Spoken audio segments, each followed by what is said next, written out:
नमस्कार, quick news देख रहे हैं आप और मेरे साथ इस वक्त मौजूद हैं अजय शर्मा, जो कि पार्षद हैं और स्टैंडिंग कमेटी के सदस्य भी हैं, विपक्ष के नेता हैं।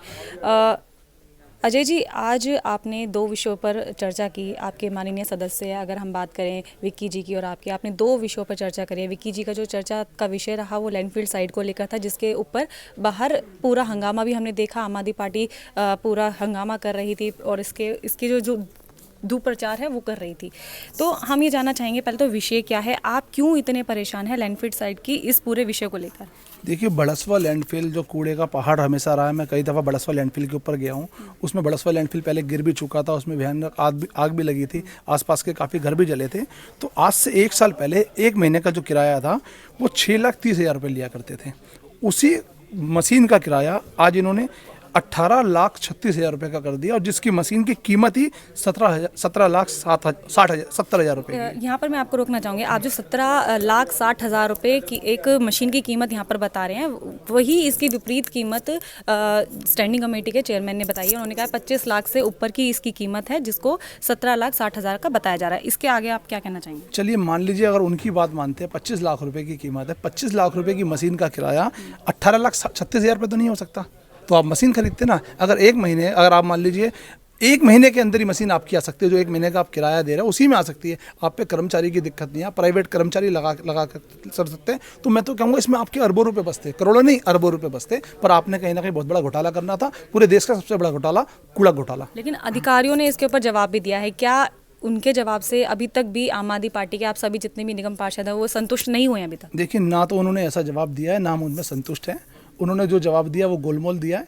इन्होंने ही ऑडिट रिपोर्ट थी, जो एमसीडी की ऑडिट रिपोर्ट थी, उसी रिपोर्ट के अंदर बाकायदा लिखा हुआ, हम उनकी ही रिपोर्ट पढ़ के उनका घोटाला बता रहे हैं। आप बार बार एक टर्म यूज़ कर रहे हैं, किराया किराया किराया, जिसके विपरीत चेयरमैन ने बोला है कि किराया जैसी कोई यहाँ पर बात नहीं है। जितना कूड़ा उठाया जाएगा उसी के हिसाब से ये जो चार्ज है उनको दिया जाएगा, और 1 महीने के अंदर 6,000 मैट्रिक टन कूड़ा उठाया जाना चाहिए। अगर नहीं उठाते हैं तो 60,000 की पेनल्टी भी है। तो क्यों आप बार बार ये चीज़ कह रहे हैं कि किराया, ये जो शब्द है आप क्यों लेकर आ रहे हैं, जबकि उन्होंने साफ कर दिया किराया की जैसी कोई बात नहीं है? उन्होंने अपने आप ही बताया कि 1 महीने के अंदर 60,000 रुपये जुर्माना, 18,36,000 रुपये 1 महीने का जो हम उसे दे रहे हैं, रेंट दे रहे हैं। रेंट ही मान लीजिए, आप किराया मत मान लीजिए, 1 महीने का रेंट दे रहे हैं, उसके अंदर 60,000 रुपये आपने काट दिया 1 महीने में। तो फिर भी बचा कितना? 17-17.5 लाख रुपये। भाई 17-17.5 लाख की तो मशीन ही आ जाएगी। आप क्यों नहीं लगा सकते? क्या आप पढ़े लिखे नहीं हो? क्या आप समझदार नहीं हो? आपने घोटाला करना, आपका काम घोटाला करने का, आप घोटाला करें। हमारा काम उजागर करने का, हम दिल्ली की जनता के सामने लेके जाएंगे। अच्छा, एक आपकी तरफ से आरोप ये भी लगाया कि 31 जितने भी 31 लोग हैं जिन्होंने इस टेंडर में भाग लिया है, जिनको इसमें काम करने का मौका मिला है, वो एक भ्रष्टाचार के थ्रू भी आए हैं। क्योंकि आप लोगों की तरफ से आरोप ये लग रहा है कि भाजपा के रिश्तेदार हो सकते हैं जिनको ये टेंडर दिया गया। वहीं विपरीत अगर हम बात करें चेयरमैन साहब की, तो उन्होंने कहा है कि 31 के 31 लोग तो बिल्कुल भी नहीं हो सकते हैं जो भाजपा के रिश्तेदार हों। ऐसे में आप किस तरह से इस जो आपने आरोप लगाया इसको आप अपना साफ करेंगे? देखिए, अगर ये भाजपा के रिश्तेदार नहीं है तो आपको पहला नंबर तो एजेंडा पास नहीं करना चाहिए था। उस पर इंक्वायरी बिठानी चाहिए थी, सीबीआई की जांच बिठानी चाहिए थी। उसके बाद अगर आप क्लीन चिट थे, आप ईमानदार थे, तो आपको भागना नहीं चाहिए था।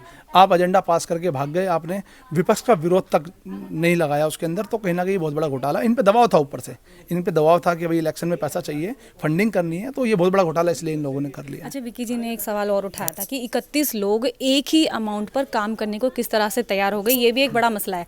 तो आपको क्या इस चीज़ को देखकर ऐसा लगता है कि कोई जो इसमें जालसाजी है वो आपको नजर आ रही है? बिल्कुल जलसासी है। 31 लोगों ने टेंडर अलग अलग डाला होगा, सबके रेट अलग अलग हो गए, सेम रेट कैसे हो गए, सेम रेट पे कैसे मान गए? तो भाई अगर 2-2 3-3 मशीनें एक बंदे की आ गई तो उसकी तो ज़िंदगी बन गई।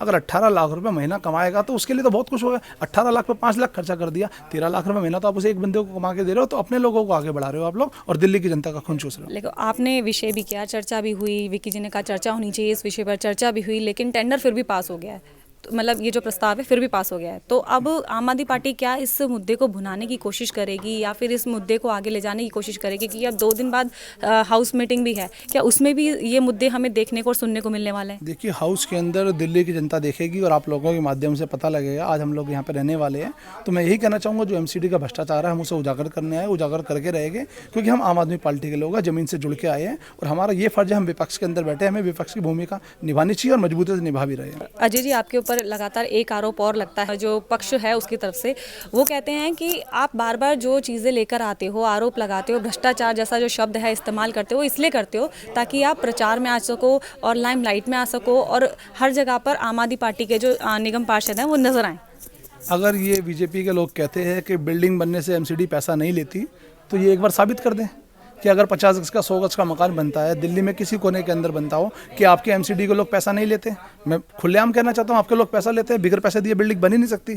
तो मैं यही कहना चाहूँगा, इसलिए भ्रष्टाचार और भ्रष्टाचार उजागर करने के लिए आया हूँ। ऐसे ही कि स्कूल का मुद्दा था, ये इन्होंने सारे स्कूल पास कर रखे हैं। मैं स्कूलों के अंदर विजिट करने गया था, मैंने स्कूलों के अंदर देखा बेसमेंट था और एक्सपायरी डेट का सिलेंडर था, बिल्डिंग 40 साल 45 साल पुरानी थी। क्या आपने बिल्डिंग का नक्शा देखा?